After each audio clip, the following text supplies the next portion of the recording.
What happens when your mouth gets ahead of your heart and you promise something to the Creator that you will later regret?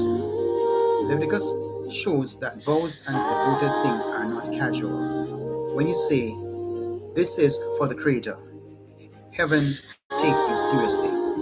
Stay with me through this whole study because at the end I'll leave with you a new live sax meditation as we let these words settle together. Welcome to AsahxMusic Torah Studio, where we worship with sax and walk in Torah. Today we're in Leviticus 29, the final chapter of Vayikra.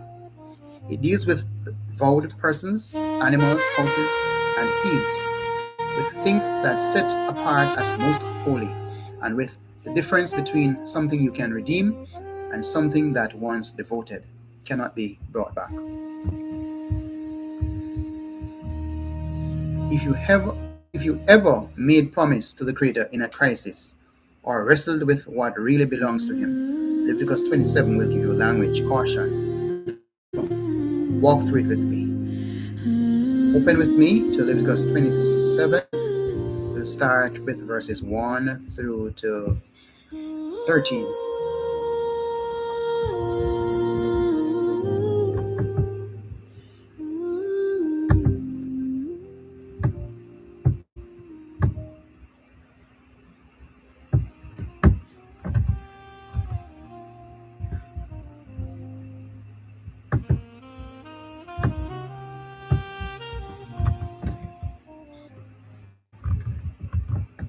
And the Creator spoke to Moses, saying, "Speak to the children of Israel, and say to them, when a man separates a vow by your evaluation of lives unto the Creator, when your evaluation is of a male from 20 years old to 60 years old, then your evaluation shall be made 50 shekels of silver, according to the shekel of the set apart place.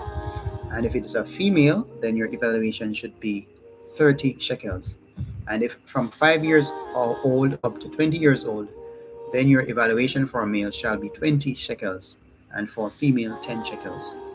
And if from a new moon, old up to 5 years old, then your evaluation for a male shall be 5 shekels of silver, and for a female, your evaluation shall be 3 shekels of silver. And if from 60 years old and above it is a male, then your evaluation shall be 15 shekels, and for a female 10 shekels. But if he is too poor to pay your evaluation, then he shall present himself before the priest, and the priest shall set a value for him. According to the ability of him who vowed, the priest shall value him. And if it is a beast of which they bring an offering to the Creator, all such given to the Creator is set apart. He is not to replace it or exchange it, good for spoiled or spoiled for good. And if he all exchanges beast for beast, then both it and the one exchange for it is set apart. And if it is any unclean beast of which they do not bring an offering to the Creator, then he shall present the beast before the priest. So we're seeing their mention of vows and animals. If someone makes a special vow to the Creator involving the value of a person, there's a set valuation by age and sex in shekels of silver according to the sanctuary shekel. If the person is too poor to pay, priests set a value according to what the person can afford. For animals, if it's a clean animal suitable for an offering and is vowed to the Creator, it becomes holy and cannot be exchanged or replaced. If one does substitute, both the original and the substitute become holy. For unclean animals, the priest values it. The owner can redeem it by adding 1/5 to that value. So let us observe that Leviticus 27 opens by regulating vows. If someone dedicates a person's value to the Creator, there is a standard valuation. If they are poor, the priest adjusts. Clean animals vowed to the Creator become holy and cannot be swapped out. Unclean animals have a value and can be redeemed with an added 5th. Example: imagine someone in Israel during a crisis saying, "If the Creator brings me through this, I vow the value of my life to Him." When the crisis passes, that vow doesn't disappear. He must now bring the set valuation, or if he cannot, come before the priest and have a value set according to what he can truly afford? Or imagine someone's vowing a healthy animal, then later regretting it and trying to substitute a weaker one. The rule says too late. Now both belong to the Creator. We've all heard or spoken, Creator, if you just get me out of this, I'll do anything. Leviticus 27 warns us, vows are not background noise. When we attach the Creator's name to our promises, He does not treat that lightly. This chapter invites us to be slow to promise, quick to pay, and honest about our capacity, rather than using spiritual language in the heat of emotion and then backing away quietly. The deeper meaning is, the provision for the poor is crucial. The Creator doesn't say, pay the full standard or forget it. He allows the priest to scale the valuation to what someone can bear. That shows us something beautiful. The Creator takes vows seriously, but He also knows our frame and allows mercy and realism in how they are fulfilled. Holiness and compassion meet in the priest's role here. Leviticus 27 teaches that when you say, this is for the Creator, heaven takes you seriously. Vows are not noise. They are promises the Holy One expects you to honor with mercy but without games. Let's do some further reading in section 14 to 27 of chapter 27. 14 to 25 of chapter 27. Here we're going to read about the houses and the fields.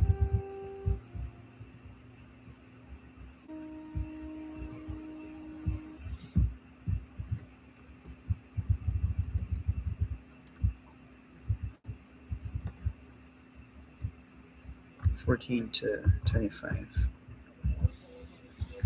And when a man sets his house apart to the Creator, then the priest shall value it, whether it is good or spoiled. As the priest values it, so it stands. And if he who sets it apart does redeem his house, then he shall add 1/5 of the silver of your evaluation to it, and it shall be his. And if a man sets apart to the Creator a field he owns, then your evaluation shall be according to the seed for it, a homer or of barley seed at 50 shekels of silver. If he sets his field apart from the year of Yobel, according to your valuation, it stands. But if he sets his field apart after the Yobel, then the priest shall reckon to him the silver due according to the years that remain to the year of Yobel, and it shall be deducted from your evaluation. Verse 19. And if he who sets the field apart ever wishes to redeem it, then he shall add 1/5 of the silver of your evaluation to it, and it shall be his. And if he does not redeem the field, or if he has sold the field to another man, it is no longer redeemed. But the field, when it is released in the Yobel, is set apart to the Creator as a dedicated field to be the possession of the priest. And if a man sets apart to the Creator a field which he has bought, which is not the field of his possession, then the priest shall reckon to him the amount of your evaluation, up to the year of Yobel, and he shall give your evaluation on that day, set apart to the Creator. In the year of Yobel, the field returns to him from whom he bought it, to him who is the possession of the land, and all your evaluations are to be according to the shekel of that set apart place, 20 gerahs to the shekel. So if someone consecrates their house as holy to the Creator, the priest is to value it, and that valuation stands. If the one who's consecrated it wants to redeem it, then add 1/5 to the value. If a man dedicates a part of his family land, that's his inheritance, to the Creator, its value is set according to how much seed it takes to sow it, and years left until Jubilee or Yobel. If he redeems it, he adds at 1/5. If he does not redeem it and it is sold to someone else, it cannot be redeemed again. At Jubilee, it becomes permanently consecrated, belonging to the sanctuary, not returning to him.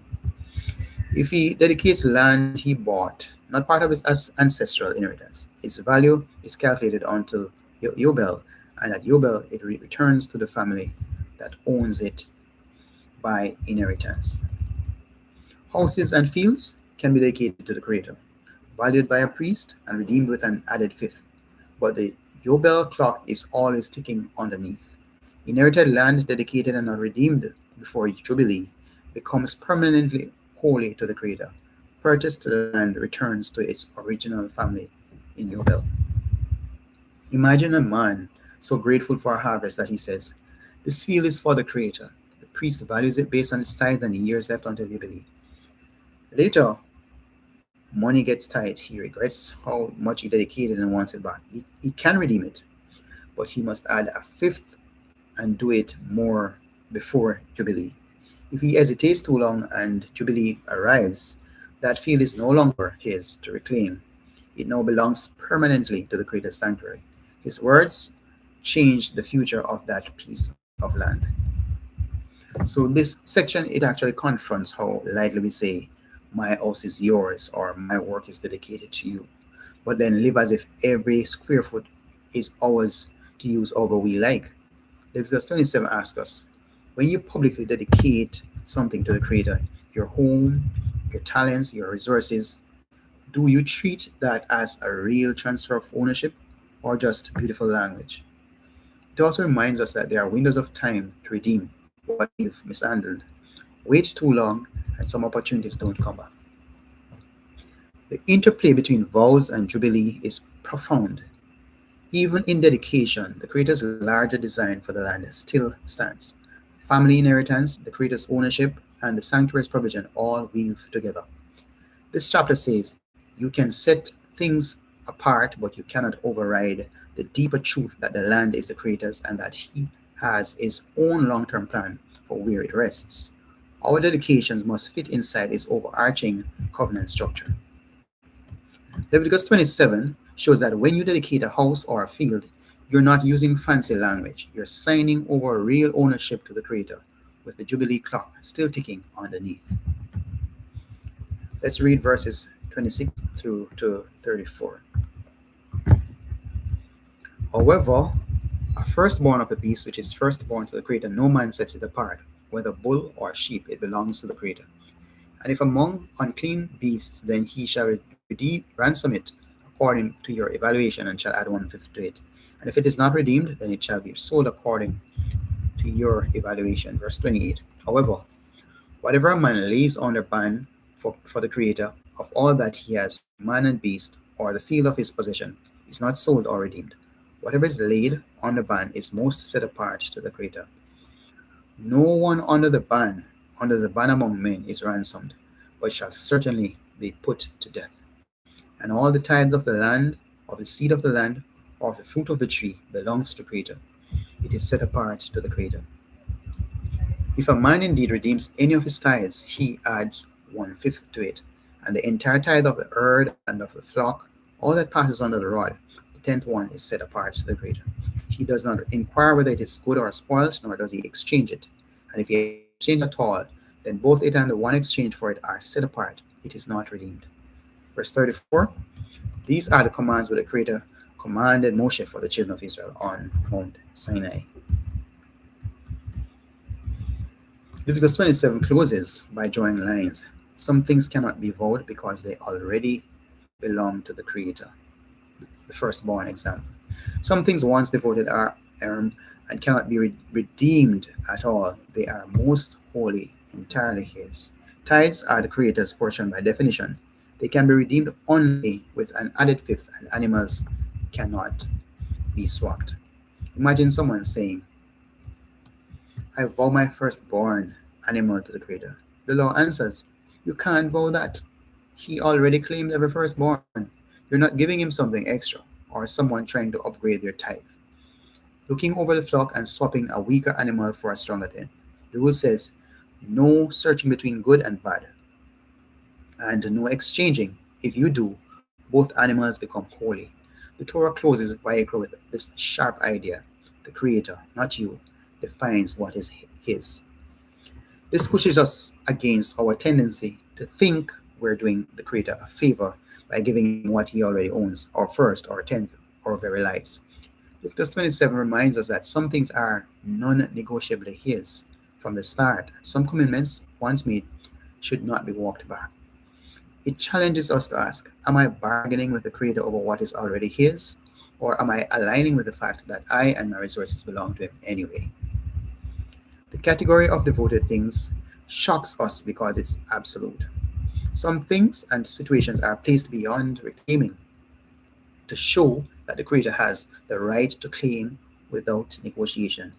Yet, even here, the chapter ends on note that these commands come from Sinai, from the same Creator who has carried its Israel through blood, fire, and wilderness. The message is the one who redeemed you has the right to define what is permanently is. Leviticus 27 ends Vayikra by saying, some things you can buy back, and some things already belong to the Creator or are devoted beyond recall. Not everything you give can be taken off the altar.